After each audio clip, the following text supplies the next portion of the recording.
acontecimento com o presidente Lula, que foi transferido ontem para São Paulo às pressas, foi submetido a uma cirurgia no cérebro, e eu gostaria de saber do prefeito Colbert Filho, que é médico, ele agora me falava sobre a patologia do presidente Lula.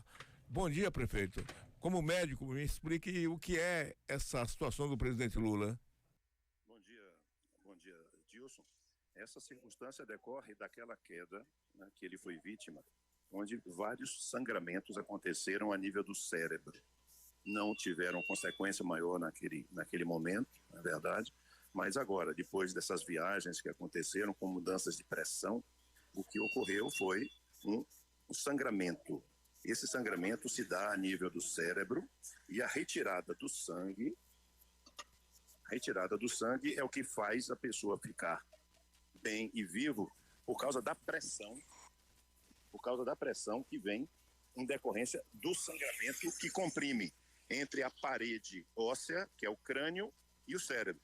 Portanto, o que foi feito foi uma perfuração na parede óssea do crânio, a colocação de uma sonda de aspiração e a retirada do sangue coletado.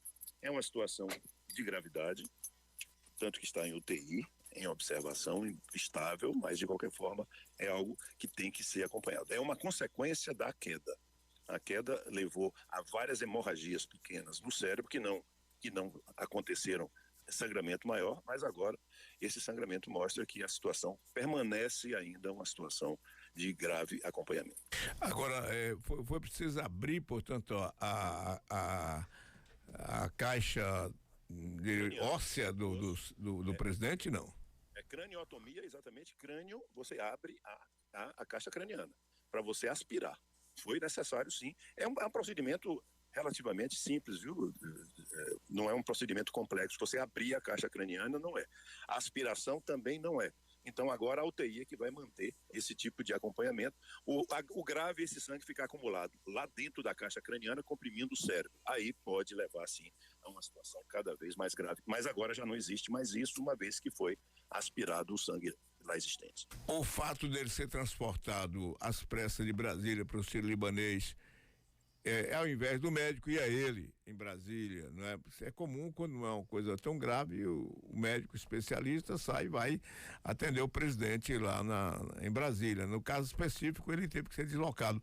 Isso é um sinal de que houve uma gravidade maior?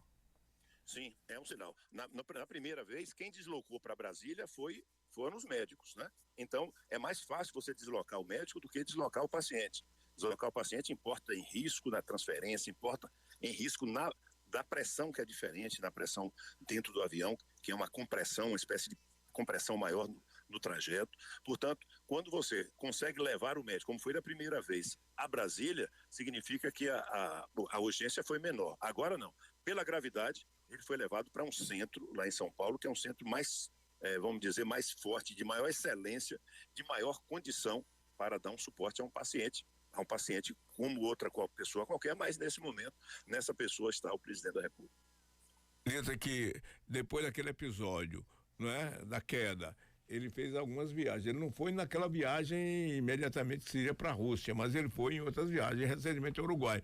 Essa viagem com essa compressão de avião, porque quando você entra no avião, há uma compressão dentro do próprio avião. A gente não percebe, o passageiro não percebe, mas o aparelho é comprimido.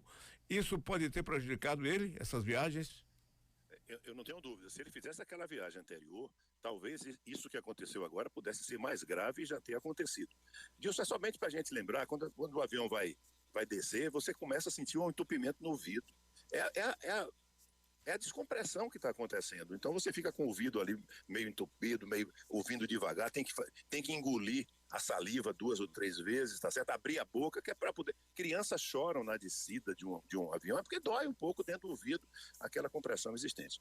Portanto, o voo é sim algo que seria muito grave se ele tivesse feito antes. Como agora, um voo para o Uruguai, de Brasília para o Uruguai, é um voo de mais ou menos 3 horas e meia, 4 horas, é um voo relativamente médio, mas você passa um período, voa de novo, esse tipo de situação pode ter levado a esse sangramento.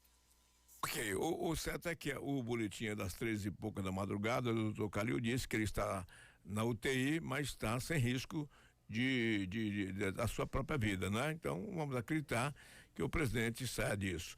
Mas como em outra oportunidade nós falaremos com você, foi o nosso compromisso de falar somente da questão como médico, mas você já tem um convite aqui à sua assessoria para que você venha aqui fazer a sua entrevista de final de ano, tá certo? Aí a sua assessoria está programando com a gente.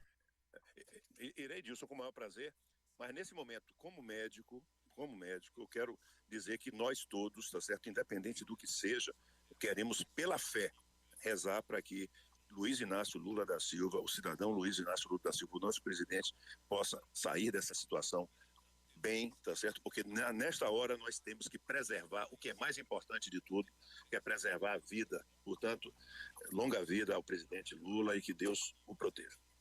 Obrigado a Cobé, doutor Cobé Martins da Silva Filho, médico, ele não falou como prefeito, falou como médico. Obrigado.